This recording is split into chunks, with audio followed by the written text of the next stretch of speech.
सुरक्षा प्रदान करने की गुहार लगाई थी। लेकिन जिस तरह से सरकार कन्हैयालाल टेलर को बार बार गुहार लगाने के बाद में भी सुरक्षा नहीं दे पाई, एक बार फिर पुलिस की विफलता और सरकार की अकर्मण्यता साबित हुई और हत्यारों ने दिन दहाड़े आकर के धोखे से सुखदेव सिंह गोगामेडी, जो हिंदुत्व की आवाज थे, उनकी दुर्दांत हत्या को अंजाम दिया है। जैसे ही ये सूचना आई थी, मैंने पुलिस कमिश्नर जयपुर को बात करके सही जांच हो, जांच में लीपापोती न की जाए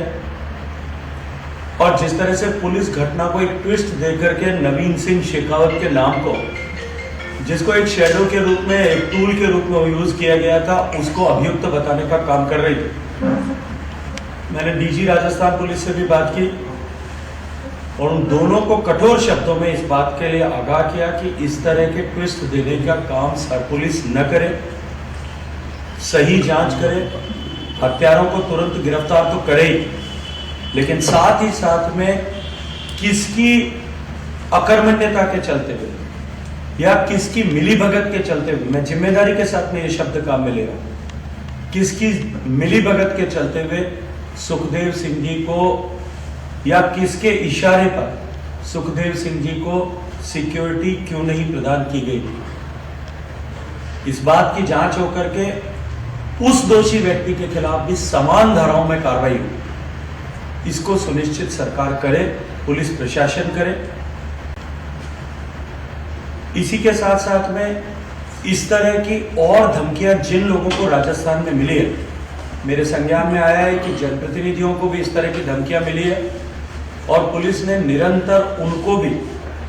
सुरक्षा प्रदान करने में कोताही बरती है। मैंने आज नाम लेकर के अभी एक नए चुने विधायक मनोज सिंह न्यांगली जी के लिए भी कहा था कि बार बार आग्रह करने के बाद में भी इस तरह का खतरा होने के बावजूद भी उनको सुरक्षा प्रदान नहीं की जा रही है। महानिदेशक ने बाद में मुझे थोड़ी देर बाद फोन करके सूचित किया है कि हमने मनोज सिंह न्यांगली जी को स्वचालित हथियारों के साथ में सुरक्षा कर्मी उपलब्ध करा दिए। लेकिन प्रश्न ये उठता है कि इतने दिन तक क्यों करके ऐसे जिन लोगों को जान का खतरा है उनको सुरक्षा प्रदान क्यों नहीं की जाती है। मैंने पुलिस प्रशासन से भी कहा है कि तुरंत इसकी जांच हो, सही जांच हो, सही तरह से कार्रवाई हो और दोषियों पर कार्रवाई होने तक जिन लोगों को, गोगामेडी जी के जिन साथियों को, जिन सहयोगियों को, जिन प्रशंसकों को, समाज के जिन लोगों को भी दिल को ठेस पहुंची, आघात पहुंची, मैं जानता हूं उनका आक्रोश स्वाभाविक है,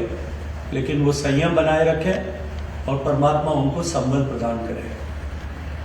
शेखावत साहब, आपने पिछली सरकार की कानून व्यवस्था पर सवाल उठाया। मुझे याद आता है कि दिव्या मदेरणा, जो कि पूर्व मुख्यमंत्री जी के गृह जिले से आती है, उन्होंने भी कानून व्यवस्था पर सवाल उठाए थे, बावजूद उसके लॉ एंड ऑर्डर कंट्रोल नहीं किया गया और असामाजिक नेता की हत्या हो गई। देखिए, इस तरह की केवल एक घटना नहीं है, राजस्थान ऐसे अनेक घटनाओं का साक्षी बना है और इन घटनाओं में चाहे डिडवाना में हुए 2 युवकों की, दलित युवकों की गाड़ियों से कुचल करके गैंगवार के चक्कर में संदेह की स्थिति में की गई हत्या हो, चाहे सीकर में हुए नरसंहार के समय अपनी बेटी की फीस जमा करने वाले निरीह नागरिक की हत्या हो, ऐसे 7,500 से ज्यादा निर्दोष नागरिकों की हत्याओं को राजस्थान की पुलिस ने सरकार की अकर्मण्यता और पुलिस प्रशासन पर कांग्रेस पार्टी के विधायकों के दबाव और सरकार के बेजा दबाव के चलते भी किए। मैंने तो परसों में इंटरव्यू में कहा था कि राजस्थान में पुलिस का इकबाल समाप्त हो गया है और आने वाली सरकार की प्राथमिकता ये होगी कि राजस्थान में लॉ एंड ऑर्डर सिचुएशन को वापस रिस्टोर किया जाए और पुलिस के इकबाल को वापस कायम किया जाए। पुलिस को जो ध्येय वाक्य राजस्थान पुलिस का है, जो हर पुलिस थाने में हर पुलिसकर्मी की डेस्क पर लिखा होता है, थाने के बाहर लिखा होता है, अपराधियों में डर और आमजन में विश्वास। आज परिस्थिति इसके ठीक उलट है। आज राजस्थान में अपराधी बेखौफ हैं, किसी के भी घर में घुस करके खुलेआम हत्याएं कर रहे हैं, रंगदारी वसूल करने के लिए सरेआम गोलियां चला रहे हैं। अलग अलग तरह के माफिया राजस्थान में बने, उनके चलते हुए राजस्थान का आम जन डरा हुआ और अपराधी बेखौफ हो रखे हैं। आने वाली सरकार प्राथमिकता के साथ में पुलिस का इकबाल सुनिश्चित करते हुए इन सारे अपराधियों को, सारे माफिया के लोगों को अपने किए का अंजाम भुगतने के लिए सुनिश्चित करेगी और उन सबको या तो वो राजस्थान में रहेंगे तो जेल में होंगे, अन्यथा राजस्थान छोड़ करके बाहर चले गए। सर, घटना के बाद फेसबुक पर लिखा गया, पहले भी जब घटना हुई, हत्याएं हुई तो फेसबुक पर जिम्मेदारी ग्रहण लिया गया और ये दुर्भाग्यपूर्ण है कि जेलों में बैठे हुए आतंकवादी जेलों के माध्यम से अपना नेटवर्क चला रहे और ऐसा मैं पूरी जिम्मेदारी के साथ में कह सकता हूं कि ये जेल और पुलिस कर्मियों की मिलीभगत के बिना संभव नहीं है। ये लोग बैठ करके इस तरह के ऑपरेशन कर रहे हैं, देश से बाहर बैठ करके भी ऑपरेशन कर रहे हैं। माननीय गृह मंत्री अमित शाह जी के नेतृत्व में अभी दिल्ली की पुलिस ने ऐसी कार्रवाई करते हुए देश के बाहर भी अनेक जगहों से ऐसे दुर्दांत आतंक अपराधियों को पकड़कर भारत ला करके उनको किए की सजा दिलाने के लिए काम किया है। राजस्थान की नई बनने वाली सरकार, देश की सरकार और देश के गृह मंत्रालय के साथ मिलकर के ऐसे सारे अपराधी, चाहे वो दुनिया के किसी भी कोने पर बैठे हों, धरती के किसी भी कोने में हो, उनको ला करके उनके किए की सजा दिलाने को सुनिश्चित करेगी। जीरो टॉलरेंस की नीति लागू हो, इसके लिए क्या उत्तर प्रदेश की तरफ पर अपराधियों के खिलाफ नकेल कसेंगे? मुझे लगता है कि किसी भी तर्ज की आवश्यकता नहीं है। अपराधियों के हौसलों को तोड़ने के लिए और उनके किए की सजा उनको भुगताने के लिए